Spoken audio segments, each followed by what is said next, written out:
Hey, thanks for joining us. This is Frightfully Brilliant. I'm David the Bruce. And right over here behind me are some amazing people. First up, this is Uncle Infested. You're probably wondering why he has that name. Well, the show will tell. All right. And then Gomez, yes, wearing a very interesting hat, which was designed by Morticia. Yes. And Morticia, who's that on your lap? His name is Slappy. He's our mascot. Yeah. Yeah. He's the official mascot. We do have another one, but it's the least of the cast, and that would be Charlie. Yes. Well, we have a great show for you because it is Frightfully Brilliant.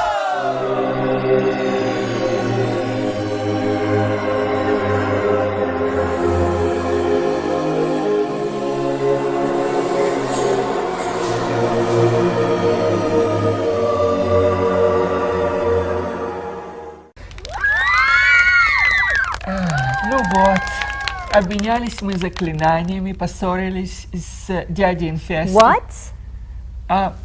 Обменялись мы заклинаниями, ну мы немножко поссорились, это не страшно. No, Gomez. When I said what, I didn't mean what in the way of...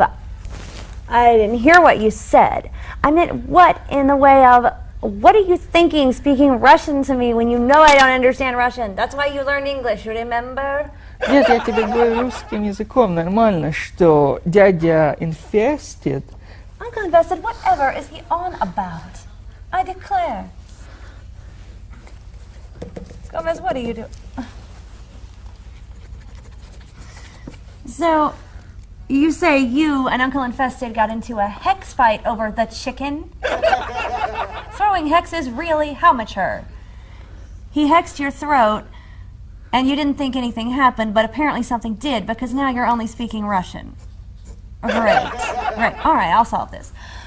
Dear Uncle Infested, see, I don't mind whatever you do to Gomez when you get into a fight, but could you please take that hex off and maybe make a different hex where perhaps it doesn't affect me since I wasn't in...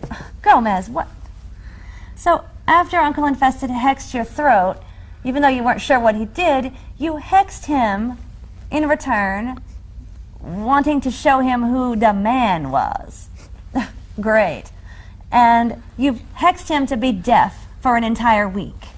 So there's nothing to be done about this situation. For an entire week, Gomez, really? Don't you know that when you fight, you should never use your words and your hexes. Use your fists, because the pain doesn't last as long. This is going to last for a week. I'm going to go insane, Gomez. Oy vey.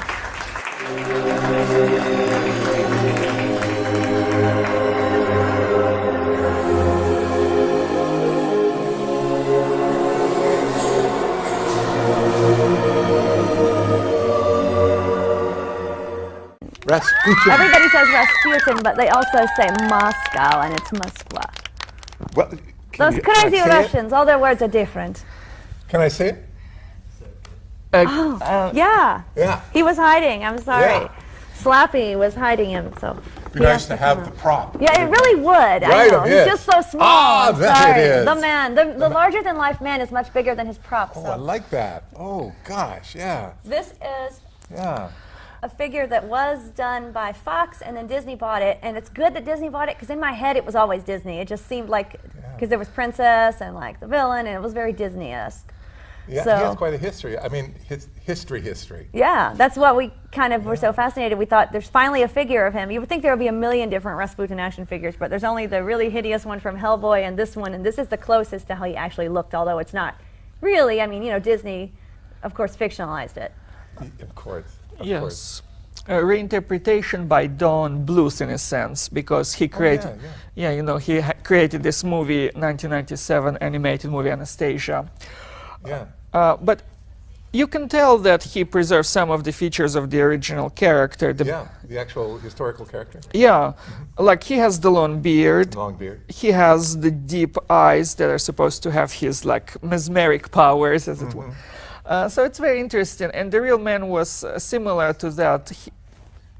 he did have the effects on people like that. He had certain powers. He was an enigma in his own time. Even back then, people wondered what he was about, how could he exert that much influence over the Tsar and his family. And people call him the Mad Monk, but in a sense it's a misnomer, because I don't think he was that mad. He always pursued his own purposes. And Yeah, and I heard that some woman came and stabbed him in the tummy or something, and he almost died, but according to his daughter, after that, he took up drinking. I mean, That was actually, he actually pretended to need money. She was an assassin, and he was very kind to people. He would actually give, he ran out of money a lot because he gave his money away. Oh. And people make him to be this like villain and dark guy, and I think it's because back then his beliefs were more like nature-based healing, and even though he was religious and Christian, a lot of the ways he handled it were more like paganistic, I suppose. And that frightened people back in the late 1800s, early 1900s. Didn't he go for training as a priest or something? He did. He got in trouble as a teenager, and so he went to hang out with the monks and got enlightened, and he became...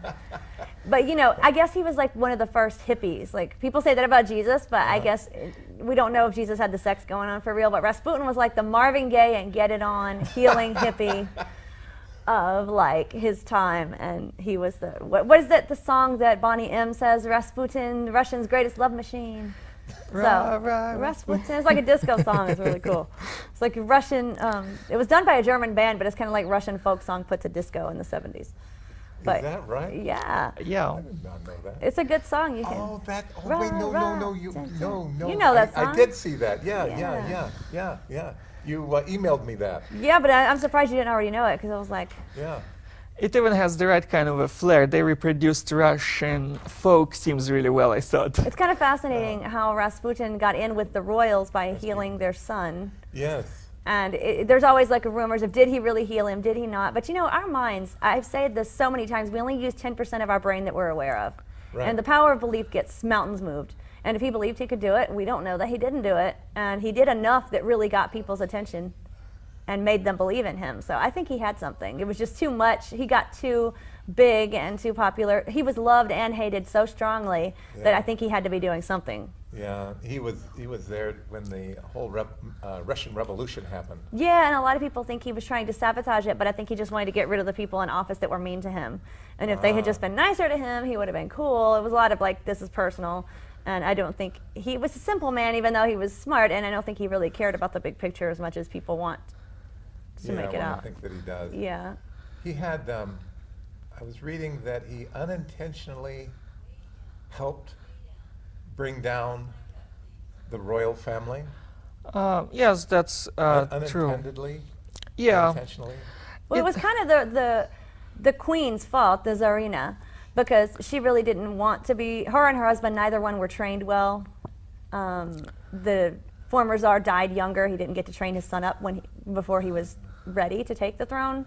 So neither of them were prepared. The wife was German. She was not loved by the Russians. Nobody really accepted them from the beginning, so it was kind of doomed. Yes, the Tsar Alexander III, Nicholas's predecessor, he even said that he refuses to see this woman on the throne. He and his wife both, they thought that she was unstable, unsuitable. They didn't want their son marrying her. Yeah, they refused at first, and they were only forced to confirm the marriage after Alexander knew already that he was dying and Nicholas was going to succeed, and the line had to continue somehow. Somehow, yeah. And they chose the best they had. So she was never really suited. The people never really liked her. She wasn't social, so she didn't have that, skill to connect with people. And it's hard to be put in office when you have. So anyway, she was more like simple kind of, and she believed in what Rasputin was doing, so she gave him a lot more power than he probably asked for or should have had. So it was kind of like she was behind it, and the Tsar wasn't really strong either, so he was just more like, Tsar Nicholas was just more like, okay, whatever you want, dear. And then she was asking Rasputin's advice and asking him what should be done, and he really wasn't qualified. But, he's in good graces, and the Tsarina's asking him, so he's going to say something, and then it just kind of skyrocketed. What is Disney going to do with this? Well, they're going to own all the money that's made from it because Fox was their competitor in this one movie. Like, it was... It's interesting, this story has as much of a convoluted history in a sense as the man himself. It's appropriate. Because you see, Don Bluth, he started under Walt Disney. That's how he learned his craft. Yeah. Then he went his own separate ways. He did, And he created a masterpiece, Anastasia, and then he created something so much like Disney, so dark on the level of the antagonist, that Disney actually bought those rights back from him. It was Fox, but Yeah. So there you go. They're like, this looks like it should be ours. Let's do that. Yeah, Maybe they'll remake it because they've been remaking everything lately, like The Little Mermaid and Beauty and the Beast. So they'll probably remake it. You think so? Yeah, then we'll get another Rasputin action figure to add to our collection. Yes, I have 2 of the toys already, so I'm just waiting for more. But it's kind of interesting. They did it so lighthearted. They even gave him a cute familiar in the movie Anastasia that was like a cute bat-like figure. A little cute bat in Bartok. I He got his own movie. But it's interesting because we're writing a book series where Rasputin is a vampire. He beats death that way. Because, you know, they always said how hard he was to kill, so we were just theorizing. And then he got a bat in the movie, so it was kind of cool. Yeah, and I kept wondering how the name of the bat came about, because Rasputin is a Russian name, Anastasia is a Russian name. But Bartok, the only thing I came up with was that it was named after the Hungarian composer Bela Bartok.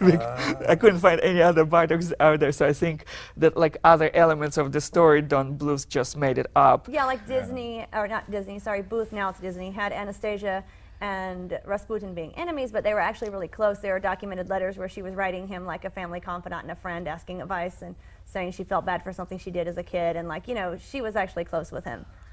And they have it where he came back as the villain, blaming the Romanovs for his death. And in a way, like, I could see that, even though it's not true, because he did tell them, and this is documented history, if things don't change, we're all going to die. You guys are going to get killed, I'm going to get killed, and it happened. Wow. So, and this is real. He did see that coming, but he didn't blame them or hate them like the movie has. Yeah. I kind of think that the men who killed him, who eventually ended up killing him, Felix Yusupov and the rest, they were kind of worse off than him, like in my personal opinion. One of them is like a hardcore right-wing racist. He might be a monarchist, but he is a really unattractive person, Purishkevich. He was supporting the Tsar, but he had a really bad moral attitude. And Russian revision history revises many images of historical figures, but he was not one of them. He remained still very badly in the public eye. So a bad man killed Rasputin, which makes Rasputin a good guy. Well, yes, to a degree it kind of validates, like when you compare, for example, Caesar and Brutus, at least Brutus was himself like a senator or something. He was trying to do something for the Roman Republic, but those people who killed Rasputin, they were so little. He was jealous and mean. Yeah. He was just different, and a lot of people fear different and think different is bad. We've talked about this on the show before, and he was very kind-hearted, generous, if he liked you, or if you were poor and you asked him for money. He was just different, and a lot of people didn't like the way he was doing things, and they thought if you're not approaching religion or whatever our way, it has to be bad. He kind of had a stroke of bad misfortune, I think. In a sense, all the people that disliked him, that he had to fight against, they were the ones that could have brought some stability to the Russian regime. For example, the Prime Minister Stolypin, with his economic reforms, he was a strong person. He could have postponed the revolution for maybe 10 more years with stability and strength. But then he also didn't like Rasputin. Instead of using his strengths, instead of using him as a resource to get to the queen and the king, he just was fighting with him, and even though that didn't cause his death, but I'm saying he just represents how Rasputin fought with all the men that could have helped, and it's too bad that they didn't like him, because he could have helped them, really. He was self-serving, he wasn't political, he wasn't evil, he wasn't malicious.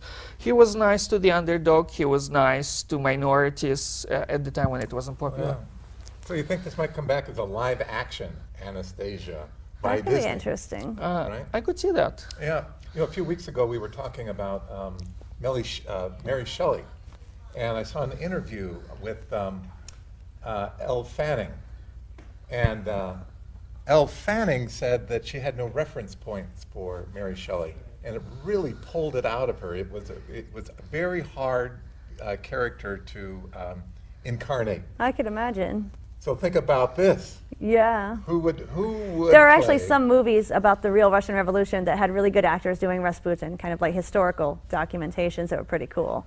Yeah.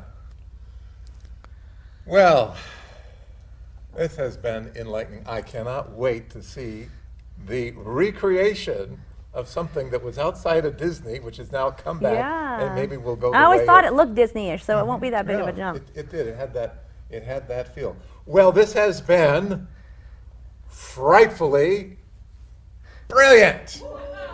We'll be back.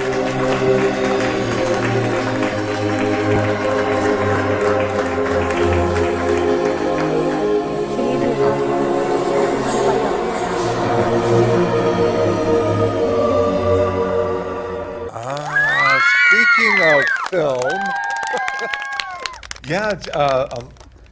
when did Christine come out? Well, Christine actually came out in '83, but it was based. The movie came out in '83, but the movie was supposed to be enacted in the year of 1978. And I don't know why they did that. They just made it go back a little. But what's interesting is there was a movie before Christine called The Car, and The Car actually did come out in 1978. And it was put out by Universal, so I'm very surprised that it didn't succeed more.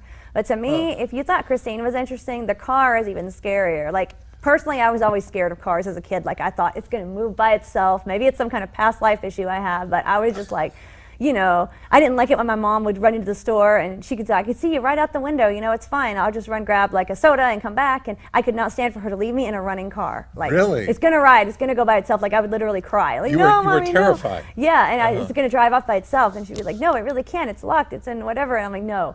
So The Car itself was even scarier than Christine because she was kind of like humanized as like a woman personality, and sometimes you weren't sure if it was just her driver that she was possessing or if she was moving by herself.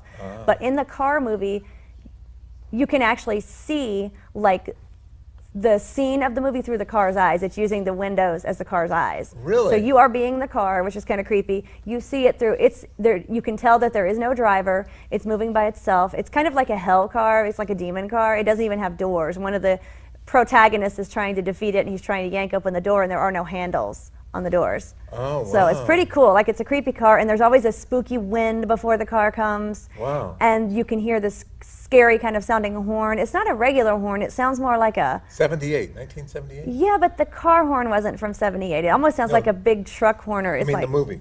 Yes, the movie is 78. Yeah. But the horn that the car would blow at you when he was coming to get you didn't sound like a regular car. And it was like, it sounded more like it could belong to a ship or something. It's interesting. So there's always this horn he's blowing coming at you. There's the wind. It's pretty creepy. And the car would just go after people because it wanted to. And if you would taunt the car or yell at it, it heard you and it would come after you. Like, it had a lot of personality. But the movie did not succeed well at all. Actually, Christine didn't either. A lot of people don't know. Really? When Christine first came out, it didn't do well. It just developed. Classic. Yeah, but Now. it became a classic later. Yeah. And The Car never seems to have. So you guys watch The Car. It's a good movie. And it had really good characterization. It had a bunch of stars in it. Nikki from Young and the Restless was in there. And You know, another horrific vehicle, of course, it was a truck. And I forget, Steven Spielberg did it. It was one of his very first movies. Maximum Overdrive, right? What is it? Maximum Overdrive. I don't Stephen remember King. what the name of It's probably it was. what you're thinking about. He did Christine and Maximum Overdrive. But The Car was done by Universal, and I was really surprised any Universal movie could fail at all because they always seem to that's bring right. out the big guns. They're They awesome. do. But so we've it was, had 3 good horror pictures starring cars or yeah, trucks. they're scary. There must people, be more. It seems like they just have a life of their own, so Yeah. it stimulates the imagination. But The Car, the DVD has the AC/DC song "Highway to Hell" featured, which I thought was cool because it's like a demon car, and I won't ruin it, but it cannot be destroyed, and you can see where it's demonic in the movie, but I won't spoil how. Now, you do know the car designers, they, on the grill with the lights and all that, they sometimes give the front of the grill a sinister look or a happy look, depending on what the market is for that particular car. Yeah. They actually have a face. The front of a car is the face of a car, and great care is given to that as to what expression a car should have. So in a way, it's kind of, cars are kind of human. Yeah, humanized. They humanize they humanize the car. And you know, the Disney made a cute Cars movie. Speaking of Disney, they had a movie called yeah, Cars. yeah. It's about cars, but you know what? I was reading an article, and they even said in the Disney movie, people were saying, well, why are there cars? Did all the humans get destroyed? And they're like, yeah, actually, the cars destroyed the humans. They don't say that in the movie, but that's the intention of the backstory. So that cute little movie is really sinister. Really? Yeah. That is the backstory? Yeah. It was online. It didn't say that in the movie, but this No, was the I writer get it. said in their head, yeah, this In is their why head. it's just a world of cars, because they got rid of the people. So how do you Oh get my rid of God. people? There's no gentle Isn't way that to get rid something? of people. Like, Yeah. Woo, So yeah, the cars backstory. are humans like That to would be a humanize great everything. backstory, man. But that would have to be the finale of the Cars thing. That'd have to be the last one. Nobody want to see another Cars movie after that. Woo! Wow. Yes. Well, man, that was really good. As a matter of fact, What we just talked about was frightfully brilliant, and we'll be back.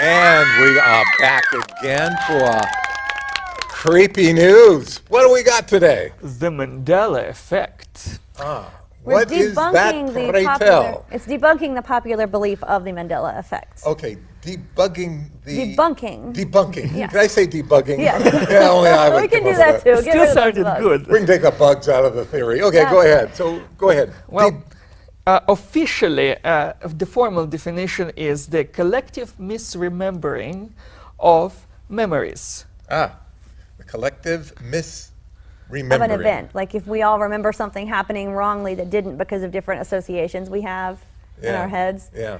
And this is apparently pretty common, which is fascinating to me psychologically because, you know, we're all humans, we're all so individual and all so Yeah. different, but yet in so many ways the way our minds work, it's the same. That's Yeah. why people make computer viruses, because all computers work the same. So, you know, our minds were made, computers were made after our minds. Yeah. They were made to imitate the human mind, and human minds are all the same in a lot of ways. And the Mandela Effect, it's named after Nelson Mandela, Yeah. because a lot of people collectively wrongly remember him dying in the 80s instead of being put in prison. Oh, wow. And I think it was because his wife died around the same time, because they're all saying, Wow. we remember the news reports of the funeral, and it's like, no, that was his wife. And a lot of times when you think of prison, maybe you can just think of death at the same time. Like if you saw the funeral, you thought maybe he got killed in prison. You Yeah, know, there's just yeah. different connections that we can make and misremember something. But the thing that I'm bringing up here to kind of debunk is a lot of the theorists online have all these crackpot theories, and we are metaphysically inclined. We have seen things that a lot of people wouldn't believe, but it doesn't mean we believe everything. No, You know, and just don't believe because you've everything. seen stuff that you can't explain doesn't mean everything's true and real that's out there. You have to have filters. And a lot of people are now having this little bandwagon and kick of the Mandela Effect is really either we're in some kind of thing like the Matrix and the different memories that are false are memory glitches in the program. People really believe this.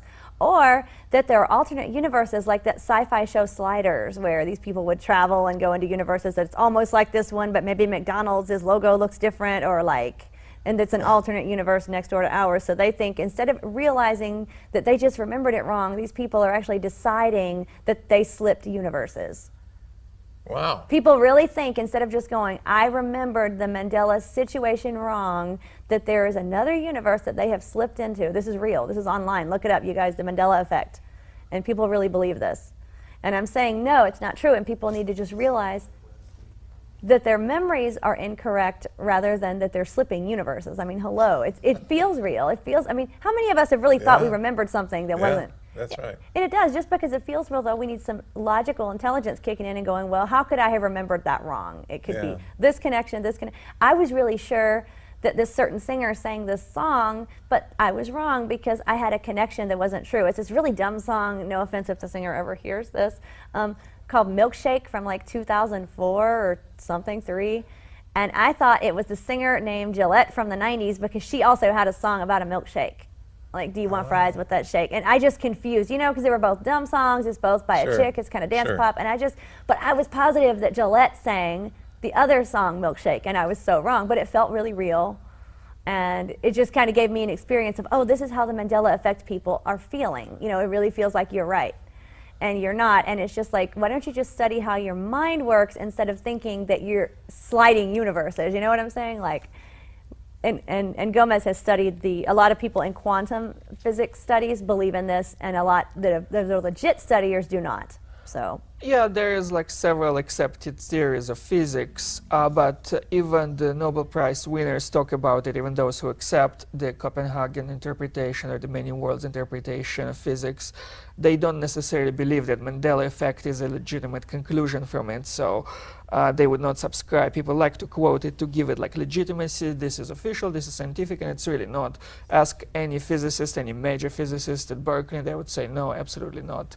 This is not how things are happening. So there's so many things that people misremember, and they're having these big theories now about skipping universes, and it just kind of gives a paranormal study a bad name when people can't just say, how could I misremember that?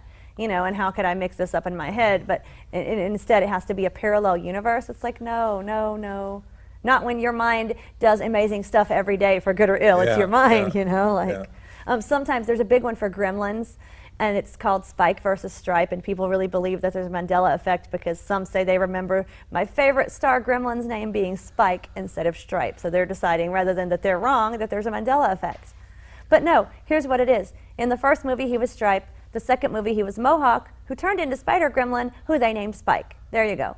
And they just got it mixed up. That's it. Yeah.